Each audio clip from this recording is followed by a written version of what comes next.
Hey everybody, welcome to another episode of That Boy's on Fire. Today we're reviewing The Evil Within 2 for the The Evil Within 2 continues in Sebastian Kartov's role as the King of New York. So you'll be playing as Sebastian Simpson in this game, and he's got some mental problems. After the first game, after visiting the Beacon Mental Hospital, in his little dream world he likes to pretend is real. The game starts off with your dead daughter saying, hey man, I'm burned alive. Hey everybody, welcome back to another episode of ACG, Angry Centaur Gaming. So The Evil Within 2 introduces a new type thing that's become pretty popular with the whole game thing recently in the past few years. It's called Open World. I don't know if you guys know what Open World is or not. It's only been in these games. The Evil Within 2 decided to follow in that genre, which is a pretty risque move for a horror game, if you ask me. It worked pretty well because they kind of kept it in a condensed area.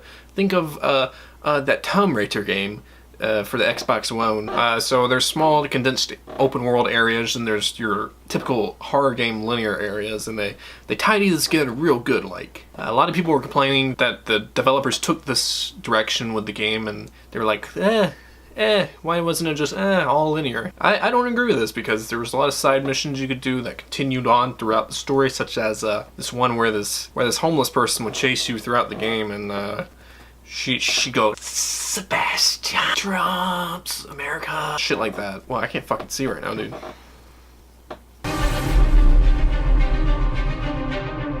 Yeah, this fucking lighting's good for this video, yeah? Yeah, that's better. Shit.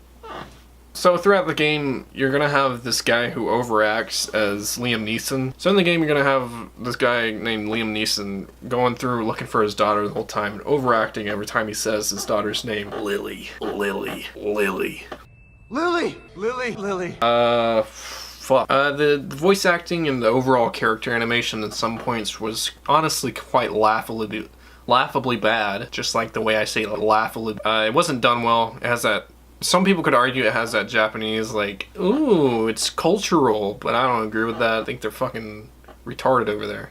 They're a bunch of retards. Trump stuck his Italian sausage in me the other day. I can't even look at other countries anymore. Not much else to complain about with the game. The sound design is really good. The graphics are really good. I played on PC, so it ran at 60 frames per second. There's a lot of selection of guns. There was a few things I didn't like, such as the assault rifle you get way too late in the game, which makes sense because it is a little bit powerful, but also not for an assault rifle in a horror game. And the cartridges, it takes one gunpowder for every round. One round that goes and is gone. It takes one gunpowder, and gunpowder is hard to come by. You find maybe 10 every 15 to 30 minutes. You're beginning to bore me. How can you expect to defeat me? The boss is really pretty cool. There was a few notable ones. There was this one boss, not to spoil anything, but they kind of drew from the last game, the first game, and redid some of the bosses as one of the bosses in this game. There's a lot of asshole tightening moments where you're like, do I have enough ammo for this? Then the game comes in and is like, oh, here's some ammo for this. I was like, alright. Overall, I think the Evil Within 2 is definitely worth the play, especially if you enjoyed the first one and you want to know what happens next. I left off on a little cliffhanger, so maybe this won't be the last Evil Within game we see. Maybe we'll see Evil Within 3 at the next Evil Within 3. Get it? The E3? I wouldn't be surprised if we saw a new Evil within the next 2 or 3 years. I can't wait for it because it's a fantastic horror franchise. It really brings it back to the soul that Resident Evil brought to us in the PlayStation 1 era. So I think that's all I gotta say about Evil Within 2. I know it's been a little bit out there for a while.